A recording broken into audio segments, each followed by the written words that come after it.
আসসালামু আলাইকুম। আজকে আমরা জাতিসংঘ দেখব। জাতিসংঘ জাতিসংঘ তো আমরা সবাই শুনছি, জাতিসংঘ সংস্থা। তো জাতিসংঘ সংস্থা কেন দরকার হইল? জাতিসংঘ সংস্থার পূর্বে ছিল জাতিপুঞ্জ। আবার জাতিপুঞ্জ কেন বিলুপ্ত হইল? তো আমরা জানি যে পৃথিবীতে দুইটা বিশ্বযুদ্ধ হয়েছে, প্রথম বিশ্বযুদ্ধ, দ্বিতীয় বিশ্বযুদ্ধ।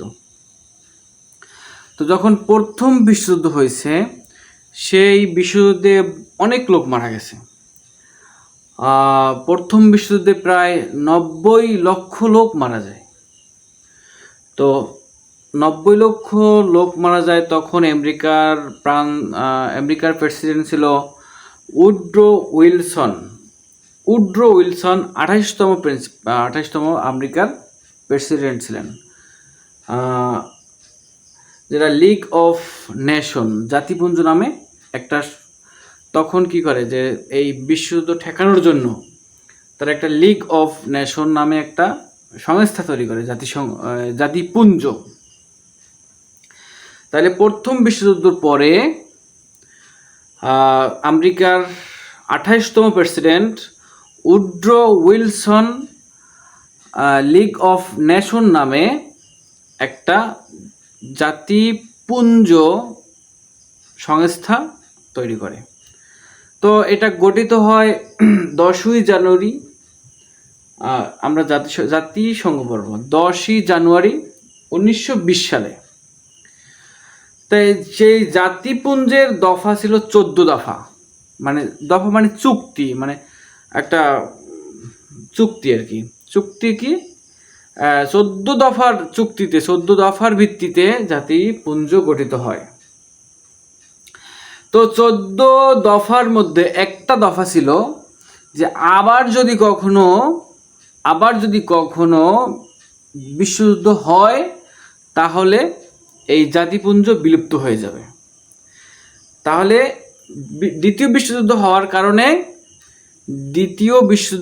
কি জাতিপুঞ্জ সংস্থাটা কি বিলুপ্ত হয়ে গেছে। তাহলে আমরা প্রথমে পাইলাম যে জাতিসংঘ এর পূর্বে যে জাতিপুঞ্জ ছিল সেটা দ্বিতীয় বিশ্বযুদ্ধ হওয়ার কারণে আপনার জাতিপুঞ্জ সংস্থাটা কি বিলুপ্ত হয়ে গেছে। তো জাতিসংঘ বিলুপ্ত কেন হয়েছে, কবে হয়েছে? জাতিসংঘ বিলুপ্ত হয়েছে সাধারণত আসলে বিলুপ্ত হয়েছে 1939 সালে, কিন্তু এটা বিলুপ্ত হইলেও আনুষ্ঠানিকভাবে বিলুপ্ত হয়েছে 1946 সালে। তো 1946 সালে যখন জাতিসংঘ তারা গঠিত করছে 1941 সাল থেকে 1945 সাল পর্যন্ত বিভিন্নভাবে, তখন জাতিপুঞ্জের যখন প্রশ্ন আসছে তখন সেটা কি আনুষ্ঠানিকভাবে অকার্যকর বা বিলুপ্ত করে দিছে। এরপরে হচ্ছে জাতিসংঘ। তো জাতিসংঘ কিভাবে গঠিত হয়েছে? জাতিসংঘের সম্মেলনসমূহ আমরা এটা হেডিং দিই, জাতিসংঘের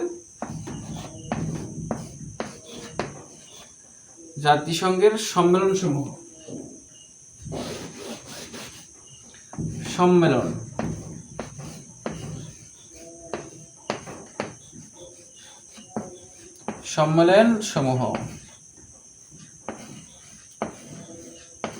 তো একটা টেকনিক দিয়ে আসলে এটা আমরা মনে রাখা সহজ হবে।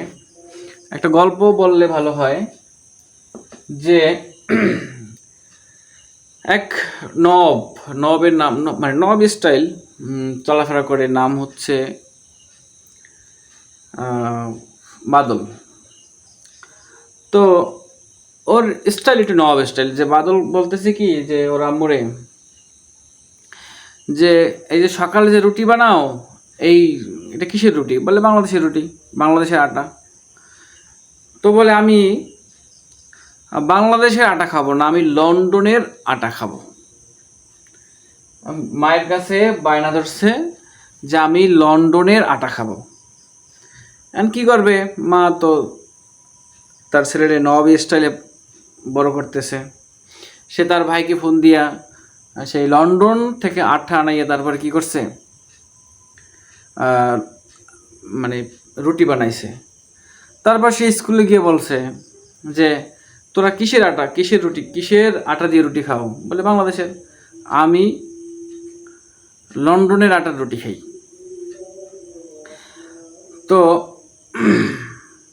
এরপরে মানে যাদেরকে বলছে তারাও গিয়া বাড়িতে বলছে যে আমি লন্ডনের আটা খাবো। তারা তো আর নবাবের মতো না, তারা দিচ্ছে উল্টো বেলে মায়ের ছেলের বাবা মারা আর কি। তো তখন ওই যে বাদল সে আবার বলছে যে এই যে কিসের ডিম, আমি বাংলাদেশের ডিম খাবো না, আমি মস্কোর ডিম খাবো। তখন সে আবার ওই সহপাঠীদেরকে গিয়ে বলছে যে আমি তোরা কিসের ডিম খাও? আমি মস্কের ডিম খাই, মস্কো থেকে এনে ডিম খাই। তখন তারা তো আর বাবা মার কাছে গিয়া পায় নাই, একটা মানে প্রশ্রয় পায় নাই। তো তারা আরও ওই নবাবের মানে বাদলের বিরূপ হয়ে গেছে।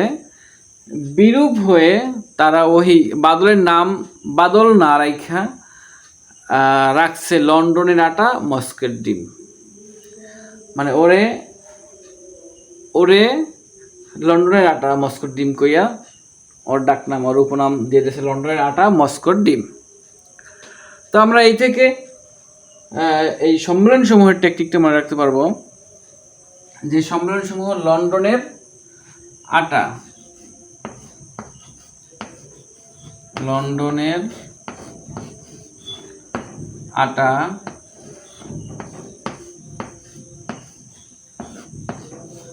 ও মস্কোর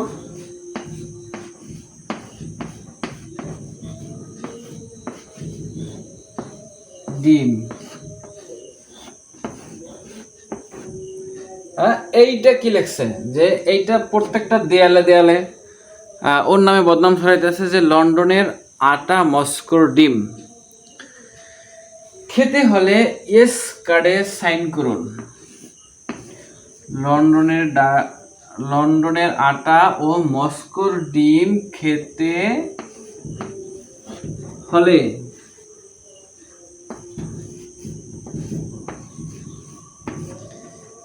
ইয়েস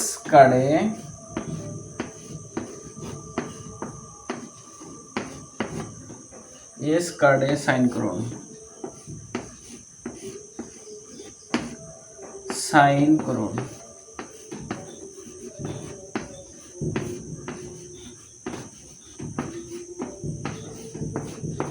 ইয়েস কার্ডে সাইন করুন। তাহলে এটা হচ্ছে টেকনিক।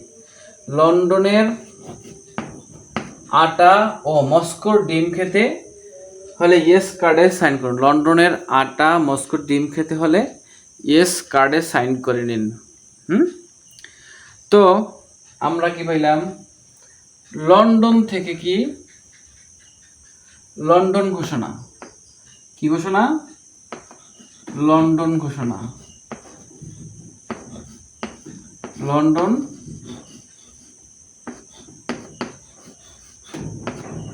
লন্ডন থেকে লন্ডন ঘোষণা।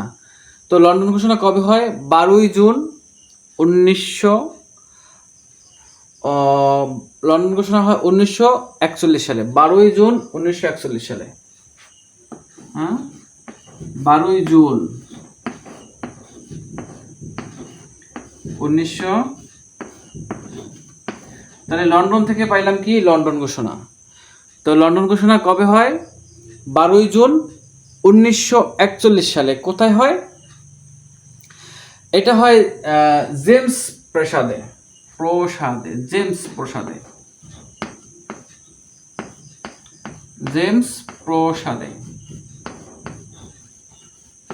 তাই লন্ডন থেকে পাইলাম কি? লন্ডন ঘোষণা, যেটা হয় কবে? 12ই জুন 1941 সালে। এটা হয় কোথায়? জেমস প্রাসাদে। আচ্ছা, এরপরে লন্ডনের আটা দিয়ে কি? আটলান্টিক সনদ। আটা দিয়ে আটলান্টিক সনদ।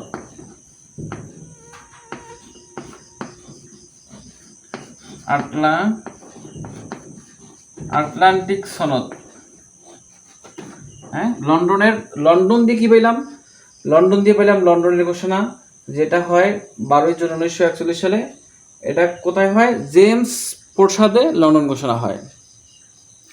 আটা দিয়ে পাইলাম আটলান্টিক সনদ, যেটা 14ই আগস্ট 1941 সালে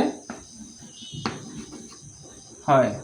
1941 সালে এই তারিখে কি আটলান্টিক সনদ হয়? 14ই আগস্ট।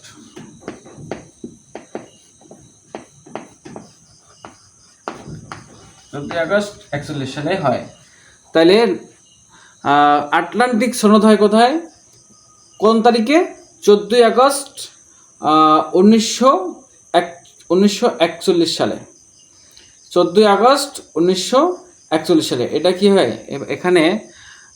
আটলান্টিক সনদে আমেরিকার প্রেসিডেন্ট ফ্রাঙ্কলিন ডি রুজভেল্ট ও ব্রিটিশ প্রধানমন্ত্রী উইলসন চার্চিল সনদে স্বাক্ষর করেন। সনদে স্বাক্ষর করেন। তাহলে এটা কি আলাদা করে লিখে দেব?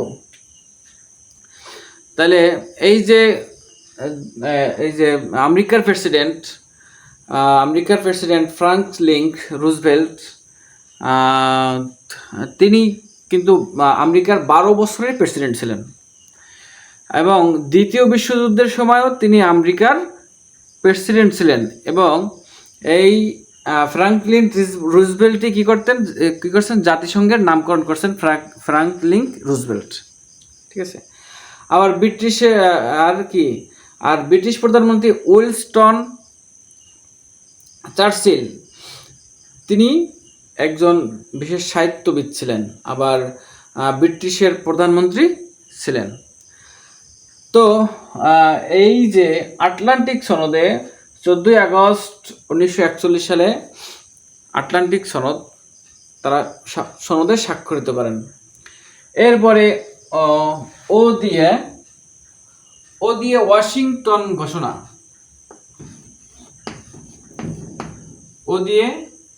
ওয়াশিংটন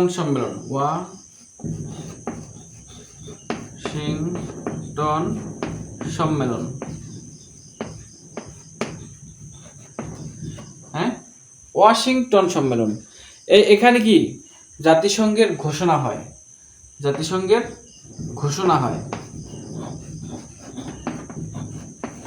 ঘোষণা করতে হয়। ওয়াশিংটন সম্মেলনটা কি হয়? জাতিসংঘের ঘোষণা হয়। এরপরে মস্কো সম্মেলন, মস্কো সম্মেলন,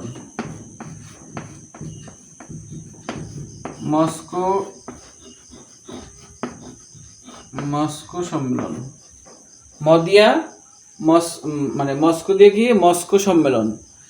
এবার ডম্বার্টার ওক্স সম্মেলন,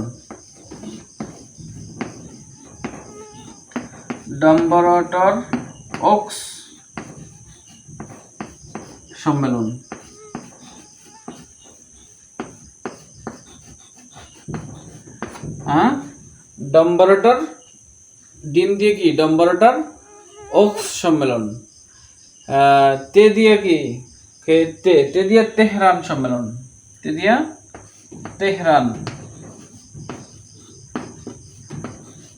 তেহরান সম্মেলন।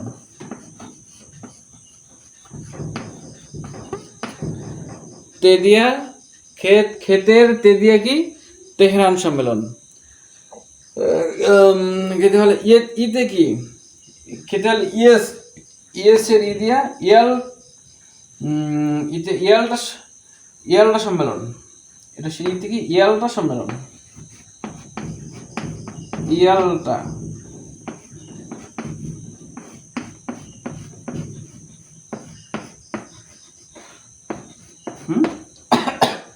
ইয়ালটা সম্মেলন। ইয়েসের ইদিয়া কি ইয়ালটা সম্মেলন। এই ইয়ালটা সম্মেলনে ভেটো প্রদান করা হয়। ভেটো প্রদান মানে আমি ইহা মানি না, ভেটো প্রদান করা হয়। ভেটো প্রদান করা হয়। মানে ভেটো প্রদান করতে পারবে কারা? ভেটো প্রদান করতে পারবে আমেরিকা, 5টা দেশ, আমেরিকা,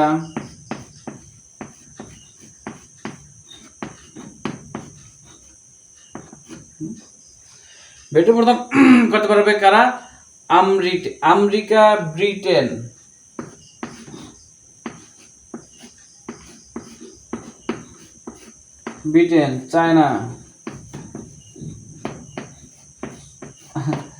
চায়না, আর চীন একই আর কি, রাশিয়া আর France.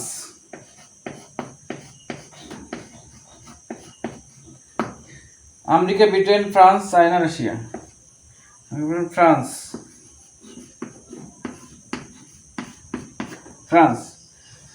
America, Britain, France, China, Russia, এই 5টা দেশ ভেটো প্রদান করতে পারবে। তাহলে ইয়াল্টা সম্মেলন কি করা হয়? ভেটো প্রদান করা হয়। কোন 5টা দেশ ভেটো প্রদান করতে পারবে? আমেরিকা, ব্রিটেন, ফ্রান্স, চায়না ও রাশিয়া। এরপরে সাইন দিয়ে কি? সান ফ্রান্সিসকো সম্মেলন। সাইন দিয়ে কি? সান ফ্রান্সিসকো সম্মেলন।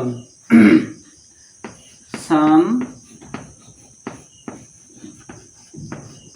ফ্রান্সিসকো সম্মেলন।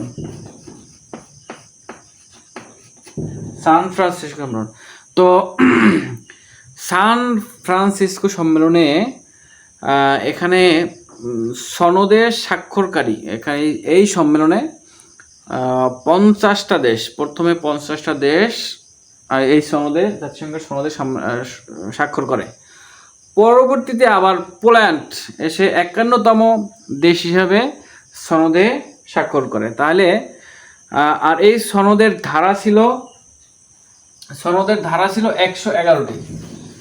এই জাতিসংঘের সনদের ধারা হয়েছে 111টি। জাতিসংঘের সনদের ধারা 111টি। তা আমরা কি পাইলাম? আমরা পাইলাম, দেখি তো ঠিক আছে কিনা, লন্ডনের আটা ও মস্কোর ডিম খেতে হলে ইয়েস কার্ডে সাইন করুন। তো লন্ডন দিয়ে কি? লন্ডন ঘোষণা, এটা কি 12 জুন 1941 সালে এই তারিখে হয়। আর কোথায় হয়? জেমস প্রাসাদে। আর আটা দিয়ে আটলান্টিক সনদ, যেটা 14 আগস্ট 1941 সালে হয়। আর এই যে ও দিয়া কি? ওয়াশিংটন সম্মেলন ঘোষণা হয়। ম দিয়ে মস্কো সম্মেলন, আর ড দিয়া ডম্বরটার ওক্স সম্মেলন। এই তো। তাহলে দিয়া ইয়াল্টা সম্মেলন, এখানে ভেটো প্রদান করা হয়, 5টা দেশ ভেটো প্রদান করতে পারবে। সাইন দিয়ে সান ফ্রান্সিসকো সম্মেলন, এখানে 50টা দেশ প্রথমে সনদে স্বাক্ষর করে, তারপরে আবার দ্বিতীয়তে পোল্যান্ড এসে আবার স্বাক্ষর করে। তাহলে আমরা এই মোটামুটি একটা সনদ পাইলাম, সম্মেলনের একটা পাইলাম। এরপরে বাংলাদেশ কবে জাতিসংঘে যোগ দেয়? জাতিসংঘে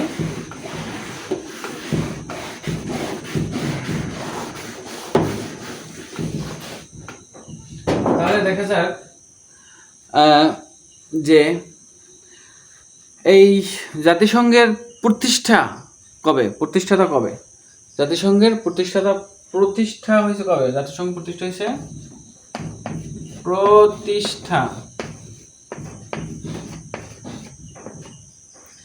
জাতিসংঘ প্রতিষ্ঠা হয়েছে কবে? 24 অক্টোবর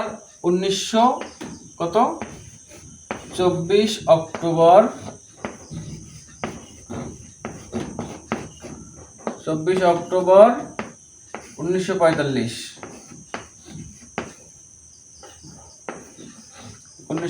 সালে। তাহলে জাতিসংঘের প্রতিষ্ঠা হয়েছে কবে? জাতিসংঘের প্রতিষ্ঠা তারিখ হচ্ছে 24 অক্টোবর 1941 সালে। তাই জাতিসংঘের সদস্য কতটি?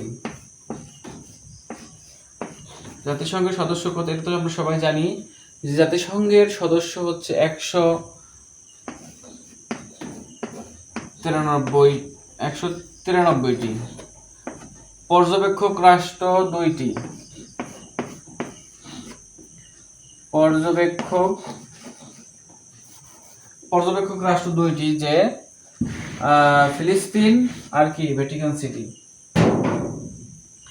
পর্যবেক্ষক রাষ্ট্র দুইটি ফিলিস্তিন ও ভ্যাটিকান সিটি। এর সদর দপ্তর কোথায়? সদর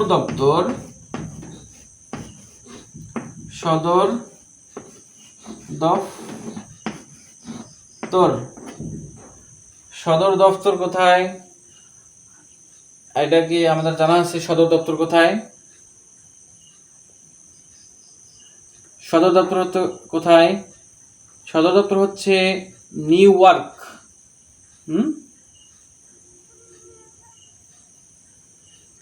সদর দপ্তর কোথায়? New York.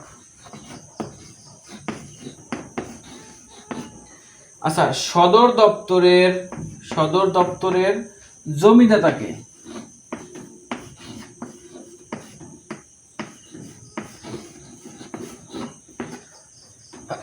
সদর দপ্তরের জমিদাতা হচ্ছে জন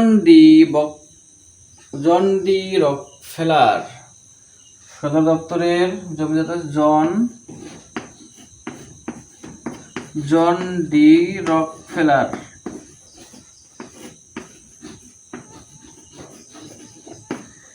সদর দপ্তরের জমিদাতাকে? সদর দপ্তরের জমিদাতা হচ্ছে জন ডি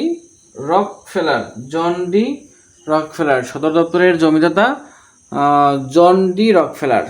সদর দপ্তরের জমিদাতাকে জন ডি রকফেলার। জাতিসংঘ বিশ্ববিদ্যালয় কোথায়?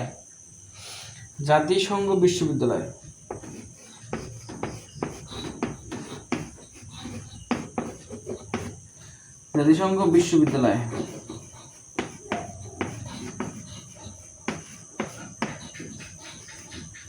কোথায়? জাপানের টোকিওতে নাকি? জাপানের টোকিওতে।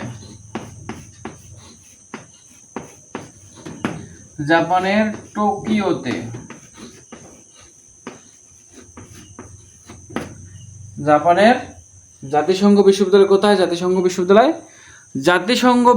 হচ্ছে জাপানের টোকিওতে। জাতিসংঘ বিশ্ববিদ্যালয় কোথায়? জাতিসংঘ বিশ্ববিদ্যালয় হচ্ছে জাপানের টোকিওতে। আর জাতিসংঘ শান্তি বিশ্ববিদ্যালয় কোথায়? জাতিসংঘের শান্তি বিশ্ববিদ্যালয় কোথায়?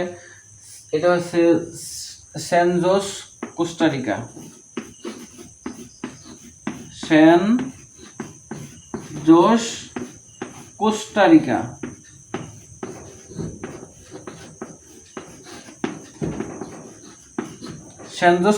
জাতিসংঘের শান্তি বিশ্ববিদ্যালয় কোথায়? স্যান জোস, কোস্টারিকা। আর বর্তমান মহাসচিব হচ্ছে অ্যান্তোনিও গুতেরেস, যিনি পর্তুগালের ৯তম মহাসচিব। তাইলে আমরা পাইলাম যে জাতিসংঘ প্রতিষ্ঠা হয় ২৪ অক্টোবর ১৯৪৫ সালে, সদস্য ১৯৩টি, আর হচ্ছে পর্যবেক্ষক রাষ্ট্র ফিলিস্তিন আর ভ্যাটিকান সিটি, সদর দপ্তর নিউ ইয়র্ক। আচ্ছা, ফিলিস্তিন কেন, আচ্ছা এটা পরে আসতেছি, ফিলিস্তিন কেন জাতিসংঘের সদস্য হতে পারে না, নিউ ইয়র্ক। এরপরে জাতিসংঘের সদর দপ্তরের জমিদাতাকে? জন ডি রকফেলার। জাতিসংঘ বিশ্ববিদ্যালয় কোথায়? জাপানের টোকিওতে। জাতিসংঘ শান্তির বিশ্ববিদ্যালয় সান জোস, কোস্টারিকা। মহাসচিবকে? জাতিসংঘের অ্যান্তোনিও গুতেরেস, পর্তুগাল। এরপরে বাংলাদেশ কবে জাতিসংঘে সদস্যপদ লাভ করে? তো প্রথমে বলে নিই, বাংলাদেশ জাতিসংঘের সদস্যপদ লাভ করে ১৭ই সেপ্টেম্বর ১৯৭৪ সালে। আচ্ছা, ১৭ই সেপ্টেম্বর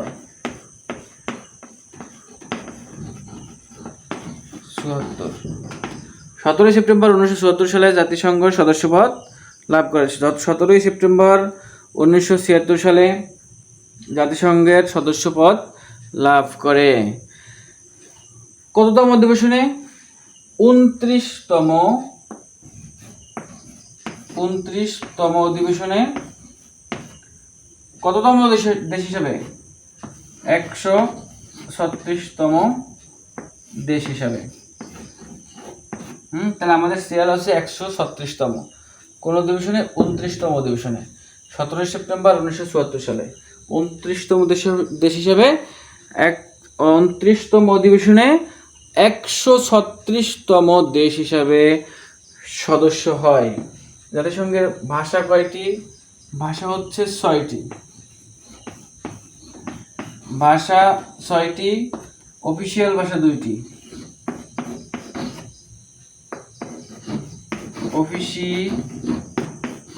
অফিসিয়াল ভাষা 2টি। অফিসিয়াল ভাষা 2টি। এমনি জাতিসংঘের ভাষা হচ্ছে 6টি, অফিসিয়াল ভাষা 2টি, ইংরেজি ও ফরাসি। ইংরেজি আর ফরাসি। তো জাতিসংঘের যে মোট কার্যক্রম বা যে জাতিসংঘের সংস্থার মূল যে পয়েন্টগুলা, যে এইটা হচ্ছে মানে সংস্থা কয়টি? জাতিসংঘের সংস্থা কয়টি? জাতিসংঘের সংস্থা হচ্ছে 6টি। জাতিসংঘের সংস্থা কয়টি?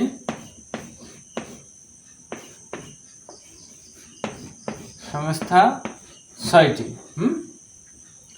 জাতিসংঘের সংস্থা প্রথম হয়েছে, জাতিসংঘের সংস্থা হয়েছে 6টি। 1 নম্বরে হয়েছে সাধারণ পরিষদ। নম্বরগুলো দিয়ে রাখি, 1 2 3 4, 1 2 3 4 5 6। 1 নম্বরে কি? সাধারণ পরিষদ।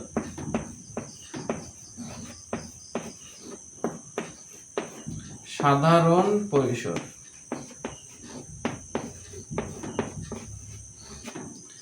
তো সাধারণ পরিষদ কি? সাধারণ পরিষদ, জাতিসংঘের মোট সংস্থা 6টি, সাধারণ পরিষদ।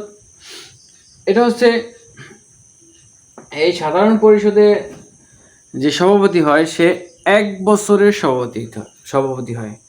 1 বছরের জন্য সাধারণ পরিষদের সভাপতি হয়। এটা কি আলোচনা, এখানে সবাই আলোচনা করে তো বিস্তারিত আলোচনা হয়, এটাকে আলোচনা পরিষদও বলে।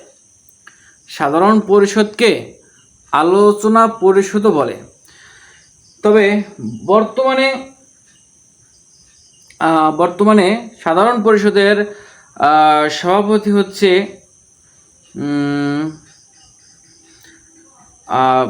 মানে সাধারণ পরিষদের সভাপতি হচ্ছে মহিলা আর কি। বর্তমানে সভাপতি সাধারণ পরিষদের মহিলা, তার নাম হচ্ছে আনালেনা বেয়ারবক।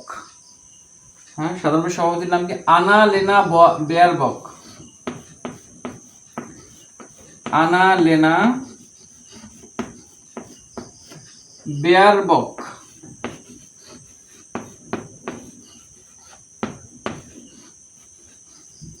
আনালেনা বেয়ারবক।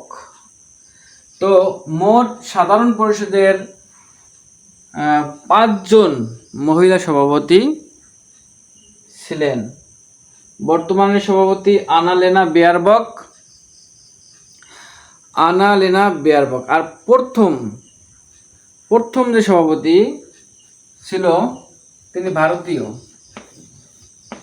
প্রথম কে ছিল? প্রথম যিনি ছিলেন তিনি ছিলেন ভারতের বিজয়লক্ষ্মী পণ্ডিত। বিজয়লক্ষ্মী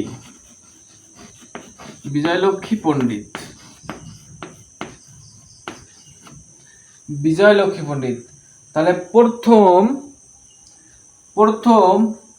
মুসলিম মহিলা সভাপতি। প্রথম মুসলিম মহিলা সভাপতি, তার নাম কি?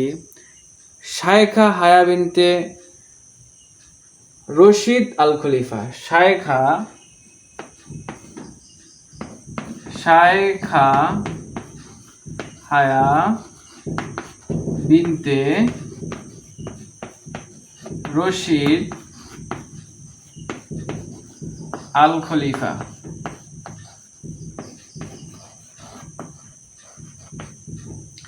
তাহলে আমরা পেলাম সাধারণ পরিষদ থেকে সাধারণ পরিষদের বর্তমান মহিলা সভাপতি আনালেনা বেয়ারবক, প্রথম মহিলা সভাপতি বিজয়লক্ষ্মী পণ্ডিত, আর প্রথম মুসলিম সভাপতি শায়খা হায়া বিনতে রশিদ আল খলিফা। তাহলে আমরা কি পেলাম যে সাধারণ পরিষদে যে সভাপতি হবে তার মেয়াদ 1 বছর। বর্তমানে মহিলা সভাপতি আনালেনা বেয়ারবক, তিনি জার্মানির আনালেনা বেয়ারবক। আর প্রথম ভারতীয় বিজয়লক্ষ্মী পণ্ডিত, আর প্রথম মুসলিম সভাপতি হচ্ছে শায়খা হায়া বিনতে রশিদ আল খলিফা। এটা হলো সাধারণ পরিষদ। এইটা হচ্ছে 1 নম্বরে। 2 নম্বর হচ্ছে নিরাপত্তা পরিষদ। নিরাপত্তা পরিষদ। তো নিরাপত্তা পরিষদ কি? নিরাপত্তা পরিষদে হচ্ছে স্থায়ী সদস্য আছে 5টি। নিরাপত্তা পরিষদে ওই যে পাঁচটা যে স্থায়ী সদস্য আছে, America, Britain, Russia, China, France, এই যে 5টা সদস্য স্থায়ী, আর অস্থায়ী 10টি। অস্থায়ীগুলো 2 বছরের জন্য নির্বাচিত হয়। অস্থায়ীরা 2 বছরের জন্য নির্বাচিত হয়। কোনো সিদ্ধান্ত নিতে হইলে 5টা স্থায়ী সদস্যের মতামত এবং ওই যে 10টা অস্থায়ী আছে ওখান থেকে 4 জনের মতামত হইলেই হয়ে যায়। এখন এই যে ফিলিস্তিন, সে কিন্তু পর্যবেক্ষক রাষ্ট্র। সে সদস্যপদ যেভাবে সুযোগ সুবিধা লাভ করবে সে কিন্তু লাভ করতে পারবে না, কিন্তু সে পর্যবেক্ষক করতে পারবে। হ্যাঁ, ফিলিস্তিন কেন আপনার সদস্য হতে পারে না? কারণ ফিলিস্তিনের বিরোধী তো বর্তমানে ডাকাত দল, মানে আমেরিকা তারা ভোট দিবে না, ব্রিটেনও ভোট দিবে না, সেজন্য কি ফিলিস্তিন সদস্য হতে পারে না। তাহলে আমরা পাইলাম এই যে নিরাপত্তা পরিষদের অস্থায়ী সদস্য 5টি, মানে স্থায়ী সদস্য 5টি আর অস্থায়ী 10টি। এখান থেকে এই 5টা সবার ভোট লাগবে, এখান থেকে 4 জনের ভোট হইলেও চলবে, তাহলে কাজ হয়ে যায়। এরপরে নিরাপত্তা পরিষদের পরে অর্থনৈতিক আর সামাজিক পরিষদ। অর্থনৈতিক ও সামাজিক পরিষদ।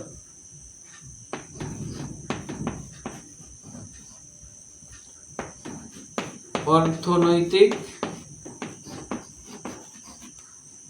ও সামাজিক পরিষদ।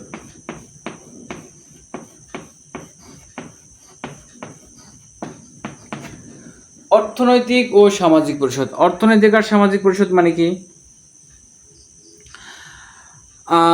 এইটাই ওই যে অর্থনৈতিক আর সামাজিক পরিষদ, এটা হচ্ছে জাতিসংঘের একটা পরিবার আছে, যেটা সার্কেলের মতো 54 দেশ বিশিষ্ট একটা পরিবার, যেটা সার্কেলের মতো ঘুরতে থাকে।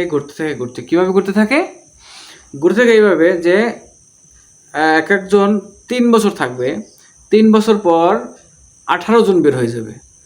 18 জন বের হবে, 18 দেশ বের হবে, আবার 18 দল ঢুকবে। ওরা 3 বছর থাকবে, কিন্তু ওই এর আগের বছর যে আবার 18 দল ঢুকছে তারা বের হবে, পরবর্তী বছর আবার 18 দল ঢুকবে, মানে সার্কেলের মতো ঘুরবে।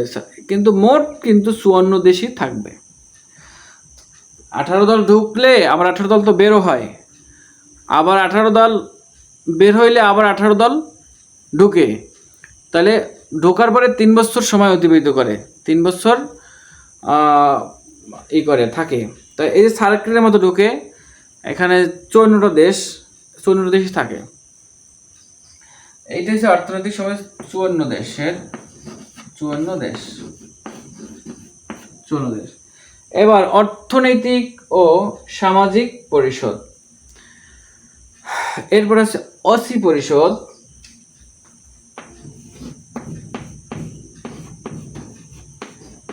ওসি পরিষদ। ওসি পরিষদ,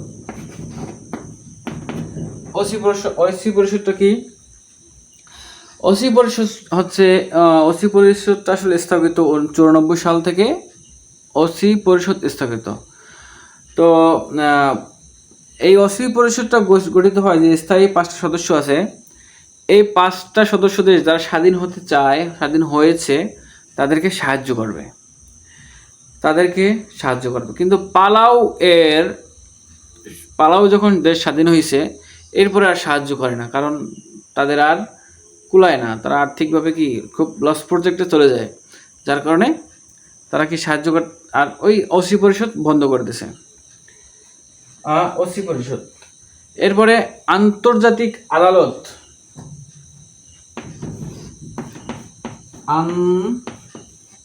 আন্তর্জাতিক আদালত।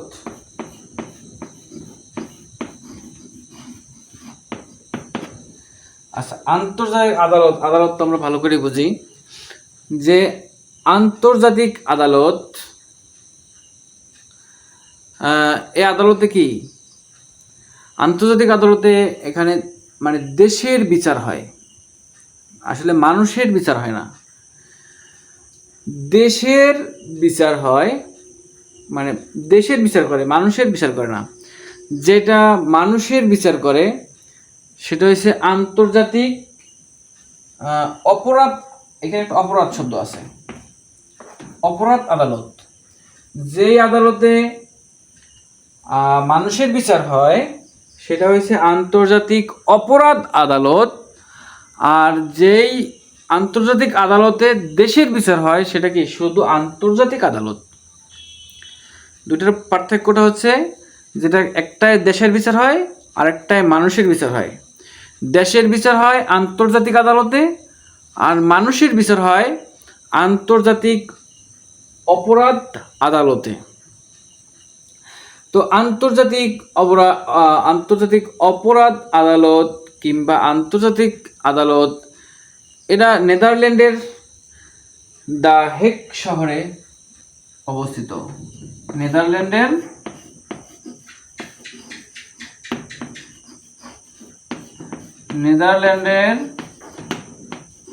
দ্য হেগ শহরে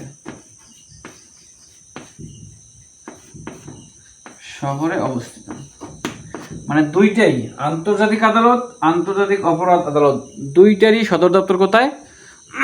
দুইটারই সদর নেদারল্যান্ডের দ্য হেগ শহরে। এরপর হচ্ছে সচিবালয়।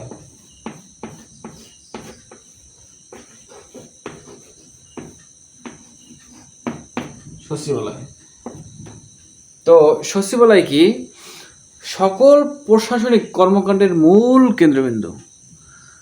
সকল প্রশাসনিক কর্মকাণ্ডের মূল কেন্দ্রবিন্দু সচিবালয়। সকল প্রশাসনিক কর্মকাণ্ডের মূল কেন্দ্রবিন্দু সচিবালয়। এখানে একজন মহাসচিব, এই যে অ্যান্টনিও গুতেরেস, একজন উপমহাসচিব এবং 12 জন অর্থনৈতিক সচিব থাকে। তাহলে সচিবালয় মানে মূল কি? সচিবালয়। সকল প্রশাসনিক কর্মকাণ্ডের মূল কেন্দ্রবিন্দু হচ্ছে সচিবালয়। এখানে একজন মহাসচিব যার নাম অ্যান্টনিও গুতেরেস, একজন উপমহাসচিব ও 12 জন অধীনস্থ সচিব আছে। তাহলে আমরা জাতিসংঘের মোটামুটি একটা ধারণা পাইলাম। আজকের এই পর্যন্তই। আল্লাহ হাফেজ। আসসালামু আলাইকুম।